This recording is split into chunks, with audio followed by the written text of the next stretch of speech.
ಎಲ್ಲರಿಗೂ ನಮಸ್ಕಾರ. ಸಾಯಿಸ್ ಕಿಚನ್ಗೆ ಸ್ವಾಗತ. ಇವತ್ತು ಸುಲಭವಾದ ತಿಂಡಿ ಅಂದರೆ ಉಪ್ಪಿಟ್ಟು ಅಂತ ನಾವು ಹೇಳ್ತೀವಿ. ಅದನ್ನು ಮಾಡೋದು ಹೇಗೆ ಅಂತ ನೋಡೋಣ.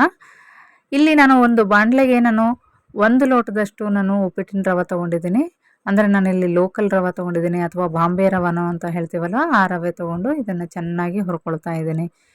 ಇದು ಘಮ ಬರೋ ತನಕನೂ ಹುರ್ಕೋಬೇಕಾಗತ್ತೆ. ನೀವು ಎಣ್ಣೆ ಕೂಡ ಹಾಕ್ಕೊಂಡು ಹುರ್ಕೋಬೋದು, ಇಲ್ಲ ಹಾಗೆ ಕೂಡ ಹಾಕ್ಕೊಂಡು ಹುರ್ಕೋಬೋದು. ಇದು ಈಗ ಹುರಿದಿದ್ದಾಗಿದೆ. ಒಂದು 5ರಿಂದ 10 ನಿಮಿಷದಷ್ಟು ನಾವು ಹುರ್ಕೋಬೇಕಾಗುತ್ತೆ ಮೀಡಿಯಮ್ ಫ್ಲೇಮ್ನಲ್ಲಿ. ಈಗ ಅದೇ ಬಾಣಲೆಗೆ 4ರಿಂದ 5 ಟೇಬಲ್ ಸ್ಪೂನ್ ಅಷ್ಟು ಎಣ್ಣೆ ಹಾಕಿದ್ದೀನಿ. 1 ಸ್ಪೂನ್ ಸಾಸಿವೆ ಹಾಕಿದ್ದೀನಿ. ಚಿಟ್ಕುಟ್ಟಿದ ನಂತರ ಅದಕ್ಕೆ ಉದ್ದಿನಬೇಳೆ, ಕಡಲೆಬೇಳೆ 1 ಸ್ಪೂನ್ನ ಹಾಕಿದ್ದೀನಿ.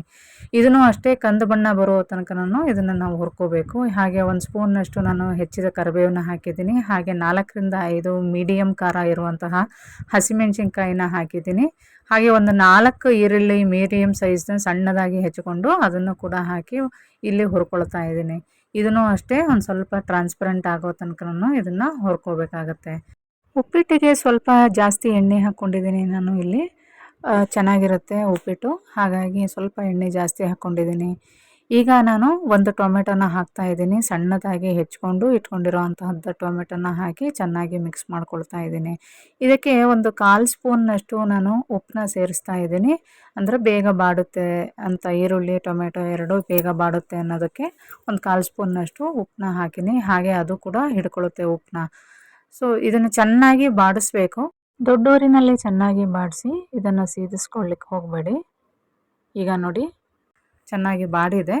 ಈಗ ಇದಕ್ಕೆ 1 ಲೋಟ ಉಪ್ಪಿಟ್ಟಿನ ರವೆಗೆ ನಾನು 2.5 ಲೋಟದಷ್ಟು ನೀರು ಹಾಕ್ತಾ ಇದ್ದೀನಿ. ಇನ್ನೂ ಒಂದು ಸ್ವಲ್ಪ ಮೆತ್ತಗೆ ಬೇಕು ಅಂದರೆ ನೀವು 2.25 ಲೋಟದಷ್ಟು ಹಾಕ್ಕೋಬೋದು. ಈಗ 1 ಸ್ಪೂನ್ನಷ್ಟು ನಾನು ಉಪ್ಪನ್ನ ಹಾಕಿದ್ದೀನಿ. ಸಕ್ಕರೆ ಆಪ್ಷನಲ್ಲು, ಸಕ್ಕರೆನೂ ಕೂಡ ನಾನು ಇದಕ್ಕೆ ಹಾಕಿ ಚೆನ್ನಾಗಿ ಮಿಕ್ಸ್ ಮಾಡಿ ಕೊತ್ತಂಬರಿ ಸೊಪ್ಪನ್ನು ಹಾಕಿ ಚೆನ್ನಾಗಿ ಕುದಿಲಿಕ್ಕೆ ಇದನ್ನು ಮುಚ್ಚಿಡ್ತಾ ಇದ್ದೀನಿ. ನೋಡೋಣ ಈಗ ನೀರು ಕುದೀತಾ ಇದೆನಾ ಅಂತ. ಕುದೀತಾ ಇದೆ ನೀರು. ಈಗ ಇದಕ್ಕೆ ನಾವು ಉಪ್ಪಿಟ್ಟಿನ ರವೆ ಹುರಿದಿಟ್ಕೊಂಡಿರೋ ಅಂಥದ್ದನ್ನು ಹಾಕಬೇಕು.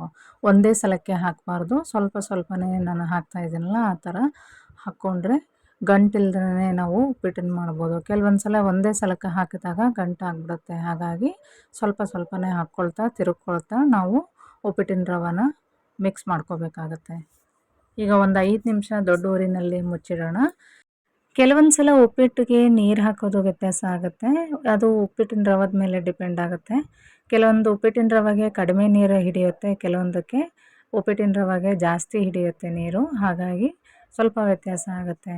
ಈಗ ನೋಡಿ ಉಪ್ಪಿಟ್ಟು ರೆಡಿಯಾಗಿದೆ. ಬಿಸಿ ಬಿಸಿಯಾಗಿ ಸರ್ವ್ ಮಾಡ್ಬೋದು. ತಿನ್ನಲಿಕ್ಕೆ ರುಚಿಯಾದ ಉಪ್ಪಿಟ್ಟು ರೆಡಿ ಇದೆ. ಧನ್ಯವಾದಗಳು.